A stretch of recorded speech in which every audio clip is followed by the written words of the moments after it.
उन्हाळ्यात 3 तासांच्या झालेल्या अवकाळी घाटकोपरमध्ये 120 फुटांचं होर्डिंग कोसळलं। या दुर्घटनेत पेट्रोल पंपावर आसऱ्यासाठी आलेल्या 14 निष्पापांचा मात्र बळी गेला। 86 जणांना यामुळे रुग्णालयात उपचार घ्यावे लागतात। बळी गेलेल्यांचा दोष काय असा प्रश्न आता त्यांच्या कुटुंबियांना पडलाय। या अनधिकृत होर्डिंग प्रकरणी आता गुन्हा दाखल झाला असला तरी आतापर्यंत दुर्लक्ष का असा संतप्त सवाल विचारण्यात येतोय।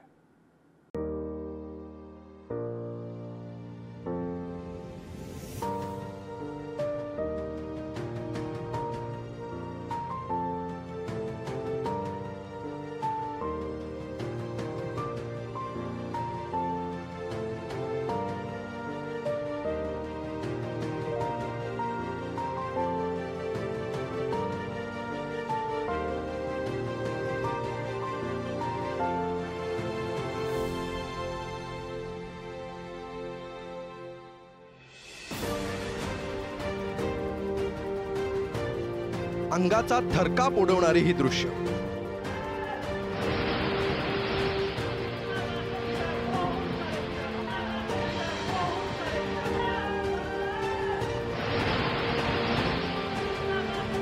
अगदी काळीच पिळवटून टाकणारी दुर्घटना।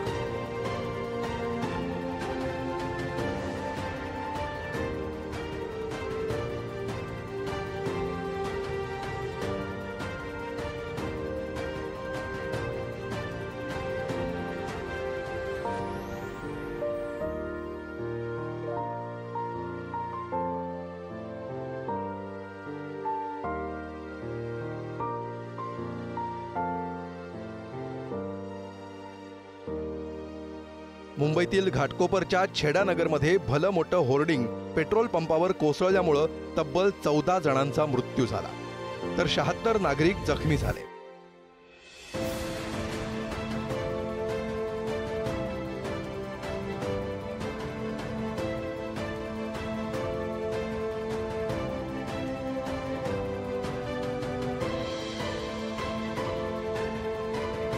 सोमवारी दुपारी 4:30 वाजण्याच्या सुमाराला मुंबईत वादळी वाऱ्यासह अवकाळी पाऊस कोसळू लागला। या पावसामुळे मुंबईकर चाकरमान्यांची चांगलीच तारांबळ उडाली। घराबाहेर आणि प्रवासादरम्यान असणाऱ्या अनेकांनी मिळेल तिथं आडोसा शोधला। घाटकोपरच्या छेडानगरमध्येही पेट्रोल पंप आणि त्याच्या आजूबाजूला काही नागरिकांनी आसरा घेतला। अगदी पेट्रोल पंपावर नियमित काम सुरू असल्यामुळे गाड्यांमध्ये पेट्रोल, डिझेल, सीएनजी भरण्यासाठी मोठी रांग होती। त्यातच पावसापासून आडोसा शोधणाऱ्यांनीही पेट्रोल पंपावर मोठी गर्दी केली।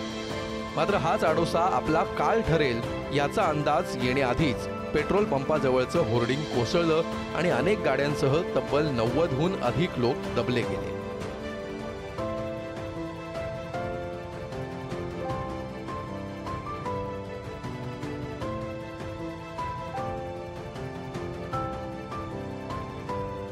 दुर्घटनेनंतर अग्निशमन दल, एनडीआरएफ, पोलीस आणि स्थानिकांच्या मदतीनं बचाव कार्य सुरू झालं।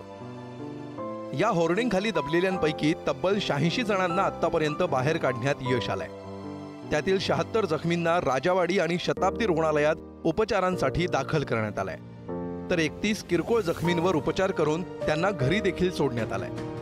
मात्र याच दुर्घटनेत तब्बल 14 जणांना आपले प्राण गमवावे लागले। बायको, 2 मुलं, एका मुलाचे वय 15, मोठ्या मुलाचे वय 19, दोन्ही मुलांचं शिक्षण चालू आहे आणि हा ठाण्यावरून दादरला भाडा घेऊन आला। टुरिस्ट ड्रायव्हर होता आणि दादरवरून परत ठाण्याला चाललेला तर तो सीएनजी त्याला दिसली लो आहे तसा तो थांबला पेट्रोल पंपाला। शेवटचा कॉल पण झाला घरी, 4 वाजता शेवटचा कॉल झाला आणि 4:30 वाजता हा हादसा झाला आणि कमवणारा कोणच नव्हता, एकटाच कमवणारा। वहिनी 2-3 घरकाम करते छोटी मोठी आणि भाड्याच्या घरात राहणारा होता। समोर ती हवा एवढी सुटली होती ना, त्या हवेत तो अक्षरशः डोळ्यासमोर माझ्या दिसला पडताना डोळ्यासमोर माझ्या अंधार आला, एकदम पुरा काळोख झाला।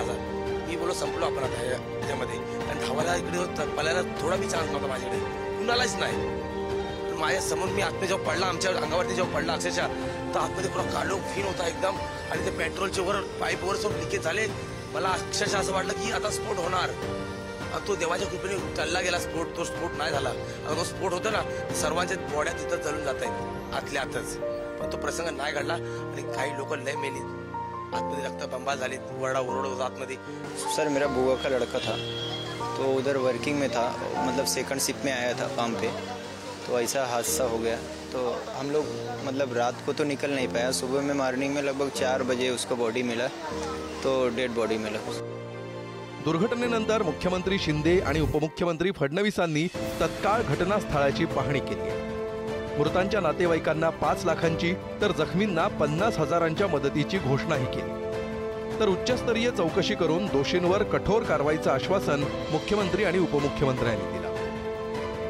माननीय मुख्यमंत्र्यांची चर्चा करून आम्ही या संदर्भात एक उच्चस्तरीय चौकशी देखील सांगितलेली आहे, अनाऊन्स केलेली आहे।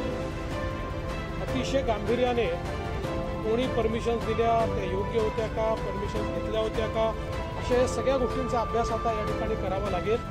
मला अशी देखील माहिती आहे की काही नोटिसेस देखील त्याला सर्व झाल्या होत्या, मग त्याच्यावर का कारवाई झाली नाही, या सगळ्या गोष्टी आता या ठिकाणी पाहण्यात येतील आणि या सगळ्या गोष्टीचा अभ्यास करून आवश्यकता असेल तर सदोष मनुष्यवधाचा गुन्हा देखील या संदर्भात दाखल केला जाईल।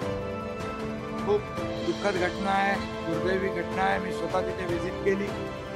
जे मृत आहेत त्यांच्या परिवारांना 5 लाख रुपयाची मदत सरकार देणार, जे जखमी आहेत त्यांना पूर्ण खर्च सरकार करणार, ज्याचे होर्डिंग आहे त्याच्यावर कठोर कारवाई करणार ते आणि त्याच्यावर त्याला कठोर कारवाई करून सदोष मनुष्यवधाचा गुन्हा दाखल केलेला आहे। मुख्यमंत्री आणि उपमुख्यमंत्र्यांनी कडक कारवाईचे आदेश देताच पोलिसांनी होर्डिंग एजन्सी इगो मीडिया आणि तिचा मालक भावेश भिंडे विरोधात गुन्हा दाखल केलाय। यामध्ये स्थानिक पोलिसांनी गुन्हा दाखल केलेला आहे 353/2024 क्रमांकाचा। संबंधितांवर कठोर कायदेशीर कारवाई केली जाईल असं मी आपल्या माध्यमातून सर्वांना आश्वस्त करू इच्छितो। आता ज्या होर्डिंगमुळे ही महाभयानक दुर्घटना घडली ती होर्डिंग अनधिकृत असल्याचं उघड झालंय। रेल्वेच्या जागेत उभारण्यात आलेल्या या होर्डिंगच्या एजन्सीला मुंबई महापालिकेनं नोटीस बजावल्याची बाबही समोर आली आहे। मात्र होर्डिंग अनधिकृत असतानाही ना महापालिकेनं कारवाई केली, ना रेल्वे प्रशासनानं, ना पोलिसांनी। त्यामुळेच 14 जणांचा नाहक बळी गेलाय। दुर्घटनेनंतर प्रत्येक प्रशासकीय यंत्रणा एकमेकांकडे बोटं दाखवत आपले हात वर करून मोकळी झाली आहे। मात्र याच संवेदनाहीन यंत्रणांमुळे मुंबईकरांचं मरण किती स्वस्त झालंय हे पुन्हा एकदा अधोरेखित झालंय। मुंबईहून पंकज दळवी, धनंजय दळवी, प्रशांत अंकुशराव, पुढारी।